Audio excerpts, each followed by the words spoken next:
Bundle others' services and sell operational assets. This way of making money off Fiverr is really not much different from the method I have described in video 6.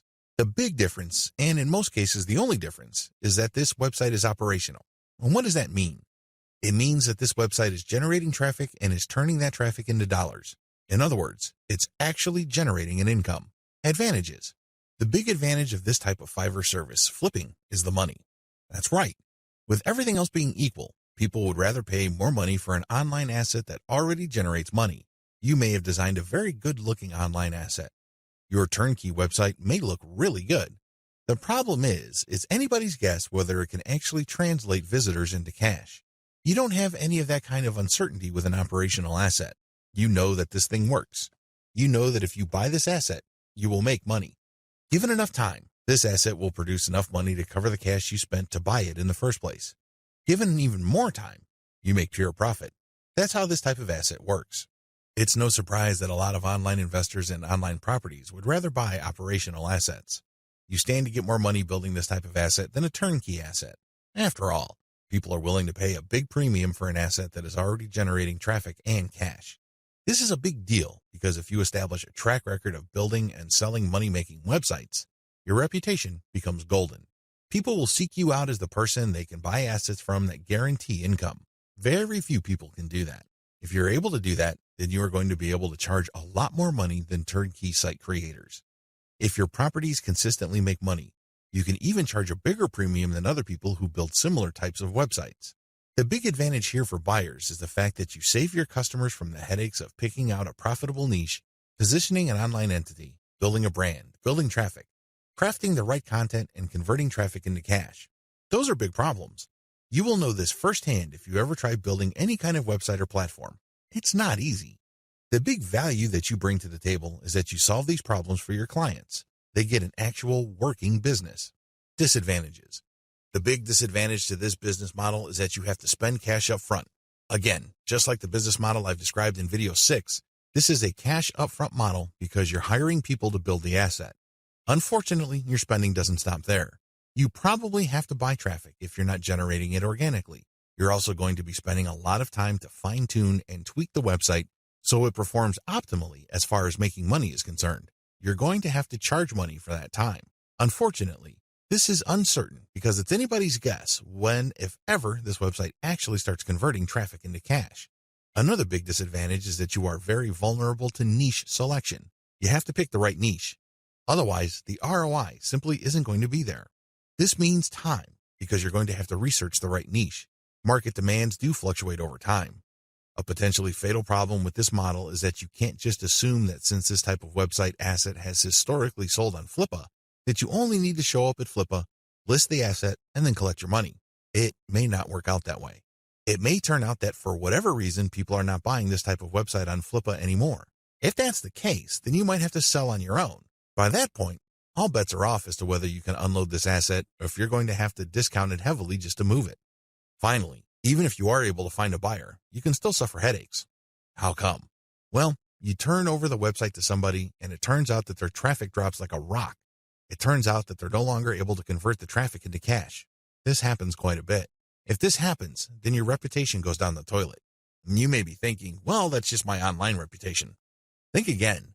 If word gets around that you are selling assets that stop working after a while, people are going to stop buying assets from you. That's the bottom line. Bad news. Step-by-step directions. Step 1. Pick successful niche sites with decent competition levels. Just go to Flippa. Figure out what sells. Make sure that you have decent competition. What do I mean by decent competition? I'm talking about competition that is not so crushing and so numerous that you really don't have a chance. There has to be enough of this type of site selling, but the potential sources or competitors on Flippa should not be so numerous that getting into this is just not worth your time. Step 2. Reverse engineer these niche sites using Fiverr gig service providers. This is pretty straightforward and self-explanatory. See video 6 on what is involved. Step 3. Use Fiverr to get content and traffic. This is what's different between this business model and the one that I described in video 6. In video 6, you just use all sorts of service providers to build the asset and content. That's it. You're not pumping it with content, nor are you getting traffic.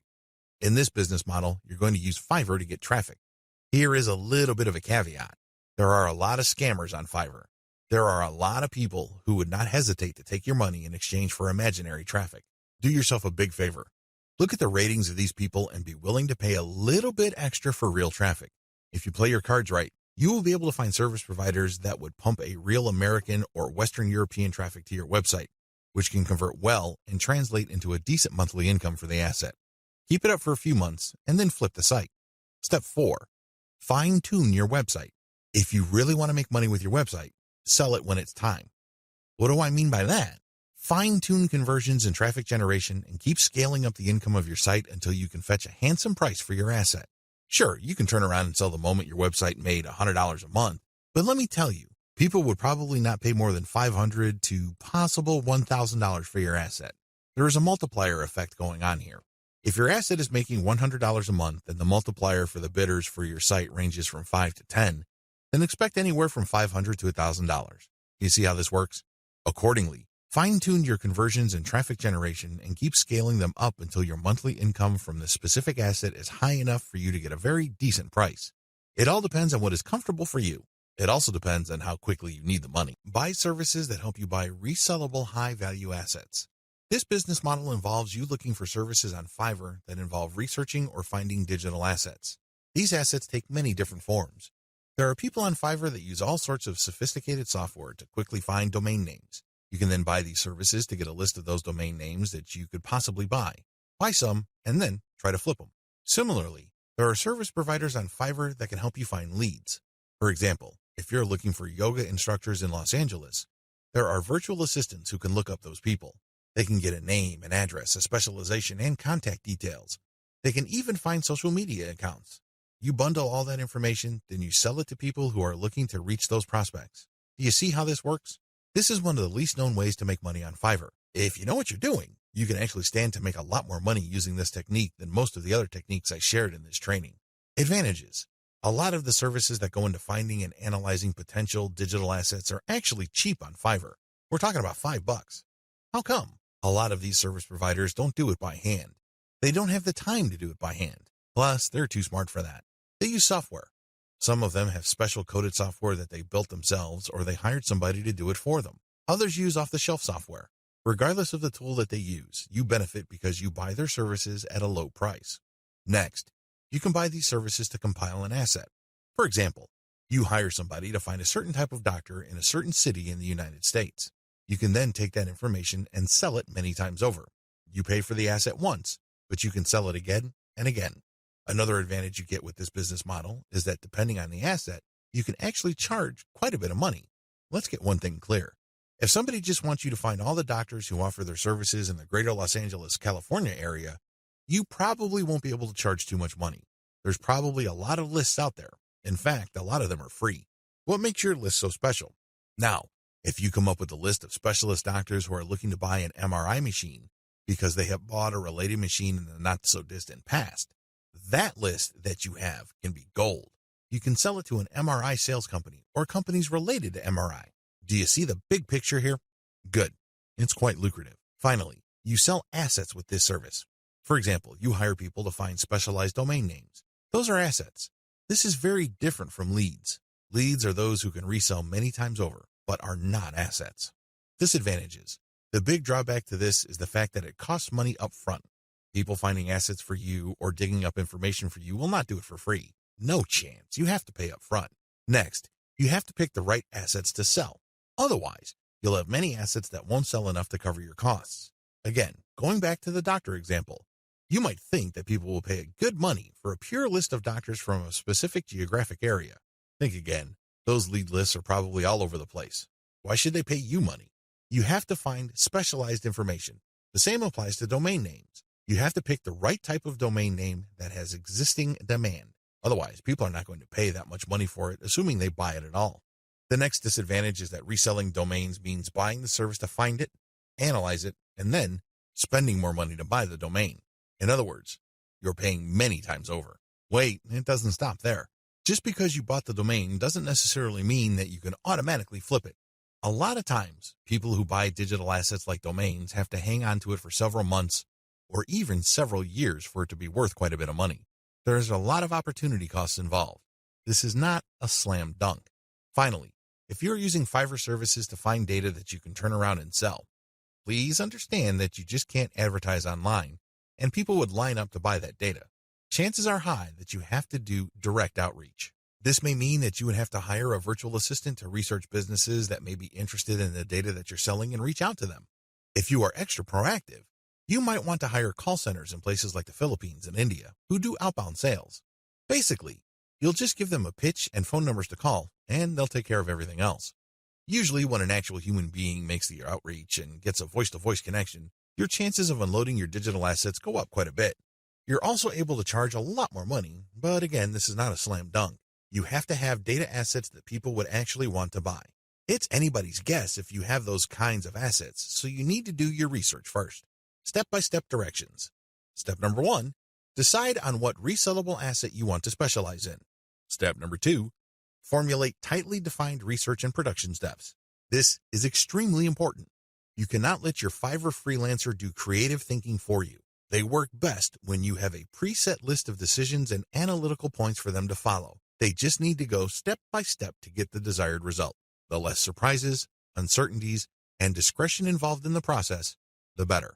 Step number 3, contact top-notch researchers on Fiverr. Basically, you look for the type of services that are required to find this type of information or asset. The next thing is to look at the different researchers available. Look at their ranking, testimonials, and what people say about them. At this point, it's not a good idea to go cheap. Don't look for the lowest price service provider. Instead, look for somebody who is worth the money. Sure, you may pay a little bit more. However, if your results are solid and you have a high chance of reselling that data or finding the right asset, then you have struck gold. Step number 4, get the asset compiled. I'm talking primarily about data assets here. Step number 5, reach out and sell. This is the most important part. Seriously, the previous 4 steps are nothing compared to this step. If you get this right, you will make quite a bit of money. If you get this wrong, you're going to be sitting on an asset that is practically worthless. It only has potential value, but that's the best you can hope for. Potential. To turn that potential into cold, hard cash in your bank account, you have to reach out and sell. Again, Fiverr comes in handy. If you are too shy, or you don't have the time, or you simply can't be bothered to do this, there are virtual assistants on Fiverr. If you're looking for specialized services at their cheap prices, go to cognoplus.com. Regardless of how you do it, you need to have other people find your prospective buyers, get in touch with them, open the sale, and then you come in and try to close the sale. If the assets that you have gotten using this business model involve domain names, then you can place those domain names on auction websites like Flippa. Resell cheap Fiverr services at other high-value locations. The name of the game here is information differential or information imbalance. It's easy to get the impression that if you see news on one website, then people that visit another website will automatically know the news.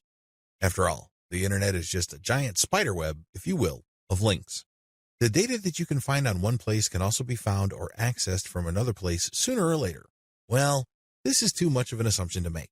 It turns out that in certain situations and regarding certain types of data, data actually travels slowly. This is a money-making opportunity for you. While a lot of people know about Fiverr and they know that they can buy services starting at $5, not everybody knows this. Even if people have heard of Fiverr, not everybody has actually used Fiverr. Again, this is an opportunity. You only need to find other websites on the internet like Facebook pages, Facebook groups, message boards, forums, and other places people post information. Some of these places have a marketplace. This is where community members offer to either buy services, offer services for sale, or do a little bit of both. Once you find these places, sell Fiverr services on them. Of course, when they click on the link, they go to your website, but you're actually just reselling Fiverr services. You're not offering the services yourself. Again, the operative principle here is to buy low and sell high. You buy low on Fiverr, and you sell high on these other places. Advantages. The big advantage here is that you get to mark up Fiverr services. It's not unusual for people who buy something for $20 on Fiverr to turn around and sell it for $200 to $500 on their own website. Not too shabby. Another big advantage is that you get to offer the best service provider. You have to remember that there are a lot of service providers on Fiverr. There are a lot of people from all over the world offering a wide range of services. Not all of them are good. Some of them, however, are experts. They are the top of their field. What you can do is you can offer the best service providers from Fiverr.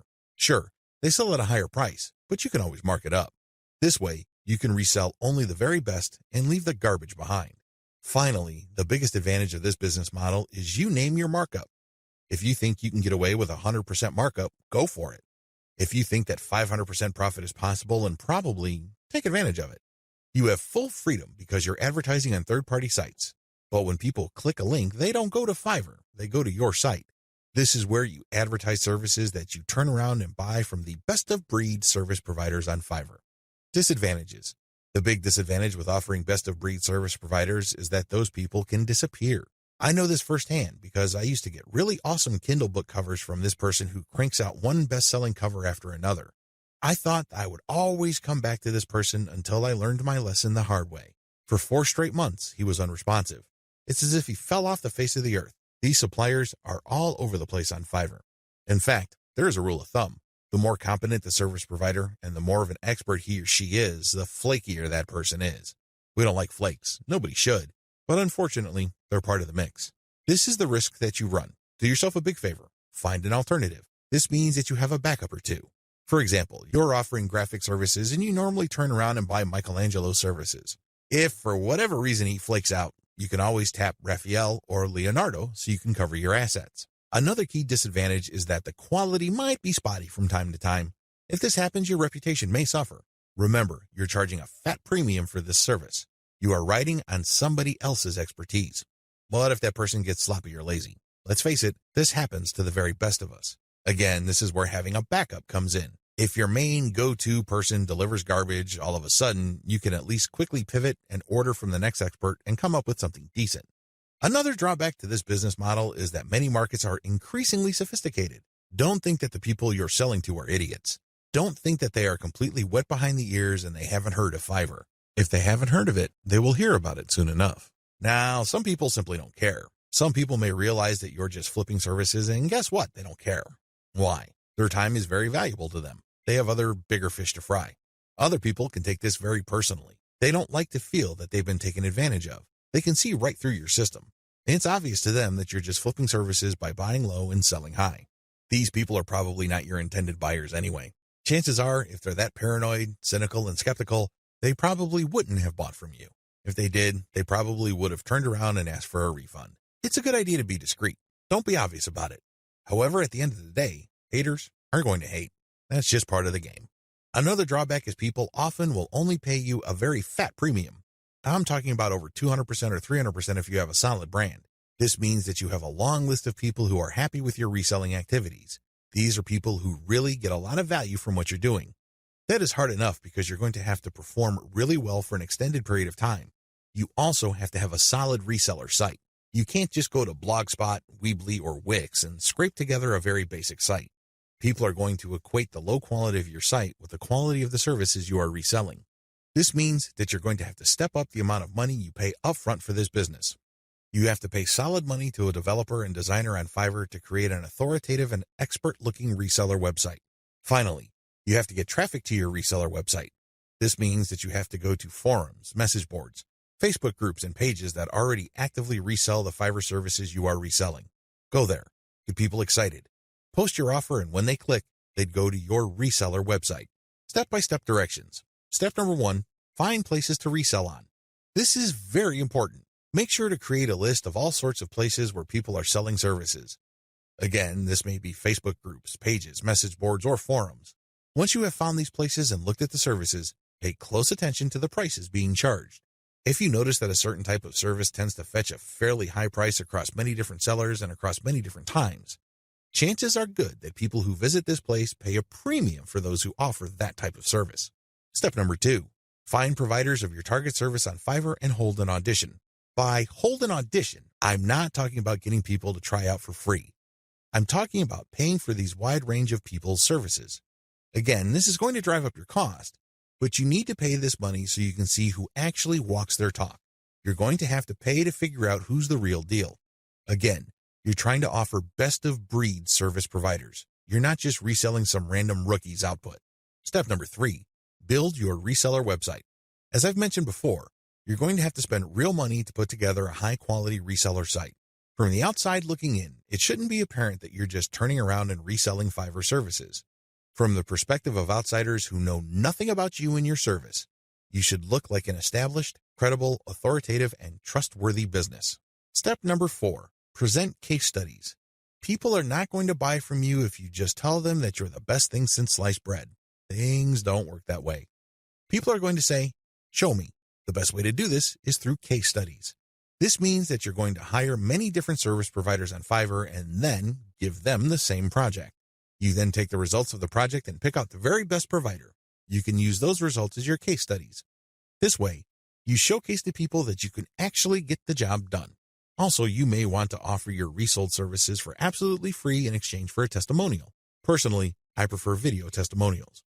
Run the service for free for clients so you end up paying for this service to the provider on Fiverr and then showcase the positive results. Obviously, leave out any failed results. Step number 5, do outreach. I wish I could tell you that you just need to post an ad on forums, message boards, Facebook groups, and pages. It doesn't work that way. You definitely need to do these, but you also have to do outreach. This means that you're going to have to contact digital marketing agencies and other organizations that normally order the type of service that you are offering. Use Fiverr services to build your own assets. Instead of reselling service providers' work on Fiverr, use them on yourself to create assets like Kindle books or your very own blog network. You then buy other Fiverr services like traffic services to enable you to make money from the assets other providers have built for you. Advantages. The first advantage that you get using the system is that you buy cheap but proven services to create assets. The assets that you get are things that you can build once but make money from many times over. For example, take the case of a book. You can find a wide range of Kindle book cover designers, authors, and editors on Fiverr. After you've gotten their work and you've published the book on the Kindle self-publishing platform, you can make quite a bit of money over the life of a book. You only paid for the work to get published once, but the potential for earning is phenomenal because you can earn many times over from that same asset. The second advantage that you get is that you get to tap a wide selection of service providers. You have to remember that the quality of the asset that you build through Fiverr is completely dependent on the competence and quality of the service provider. Since you have a lot of selection on Fiverr, it's possible to pay very little while getting very high quality. I'm not saying that you should get your hopes up, but this is a possibility with Fiverr because they also have a lot of sophisticated filtration tools. You can quickly identify providers that charge very little but have a track record of delivering solid results. Do business with those people. Cost control is a key advantage to all of this. If you don't take anything from this section, please understand that when you're using Fiverr services to create assets that you control and own, you control your costs. By insisting on finding the very best service providers for the lowest prices, you can crank out a tremendous amount of assets. Now, this doesn't mean that all of them will be runaway hits. In fact, the vast majority of them might fail. But if you have enough assets out there, enough of them might generate cash, and these trickles or tiny streams of income can combine soon enough into a nice river of monthly income. Not too shabby. Finally, given the huge selection of service providers on Fiverr, you can easily scale up your operations. You can actually get many books written at the same time. It's not unusual for Kindle publishers to become overnight big-time publishers by having hundreds of books published within a year. That's all doable if you connect with the right service providers on Fiverr. Disadvantages. I know you're excited. After all, with Fiverr's sophisticated filtration technology, you can find people who charge very little money but produce world-quality work. Sounds awesome, right? Unfortunately, you're not the only person looking for that type of provider. In fact, there's a long line of people looking for that type of contractor. What happens then is that it becomes very hard to find these people. You can still get them at very affordable rates, but you may have to wait in line, assuming that they're available at all. Another drawback is that the best providers usually are doing it out of love. I remember when I first started out at writing, I advertised on Fiverr. I was getting a lot of work producing 1,000 words for $5. Well, as you know, after you take out Fiverr's fees, that $5 shrinks to $4. If you take out PayPal's fees, that $4 gets even smaller. However, I was willing to work that rate because, first of all, I love to write. Second, I know that I am learning, so I'm willing to pay my dues. Third, I want to get a nice flow of work so I can see if I can get used to that volume. I got all three. Now that I found out what I needed to learn, I have graduated from Fiverr. I no longer offer live gigs there. The vast majority of service providers on Fiverr now who offer writing services are from places like Nigeria, Bangladesh, and Pakistan. It's not unusual to find somebody to write 1,000 words for $5. In fact, some offer more than that. We're talking 2,000 words for $5. Depending on what your objectives are, this is too little money. Seriously. Don't be surprised if you're working 12 hours for only $4. Not exactly a fun time. I share this with you because the best providers sooner or later realize this. This doesn't mean that they'll all quit the platform. Some may still be available, but only for very little engagements. They can only take so much work because they have a day job. Others simply take a long break and they come back if they desperately need the money. Understand that this happens. This is why it's really a good idea to have a huge backup list. Never ever assume that that amazing writer that you keep going back to again and again will eagerly take your projects over and over. They might have grabbed the clue. They might have better things to do, so have a backup list. Finally, even if you have identified the very best service provider for your type of asset on Fiverr, don't expect consistent quality. People do have a bad time. People may be in a hurry. People may be going through a bad breakup or divorce. All sorts of things can be happening in the background. Be aware of this, be at peace with this, and make provisions for this happening. Step-by-step directions. Step number 1, pick your niche. I don't care whether you're publishing Kindle books or offering online courses or blogging. You need to be in the right niche. Otherwise, you're not going to make much money. Seriously, it really all boils down to demand. If you think you've come up with content that's the best thing since sliced bread, but nobody wants to read it or bother with it, then you're not going to make much money, so zero in on the right niche. Step number 2, get best-of-breed services. You may have to spend quite a bit of cash trying to figure out which people actually know what they're doing. Go through that process. Step number 3, fine-tune the assets. Now that you've a good idea of which person produces the best asset, fine-tune the process. Try to come up with the optimal way for them to produce high-quality work each and every time. Step number 4, scale up results. Now, figure out what is working for you, fix any problems, and then scale it up. If the service provider writing books for you can accommodate 10 books a week, then go for it. Assuming that there's no slippage in quality, go for it. Scale up your results because the more assets you have out there, the more streams of revenue they generate. These streams of revenue do add up.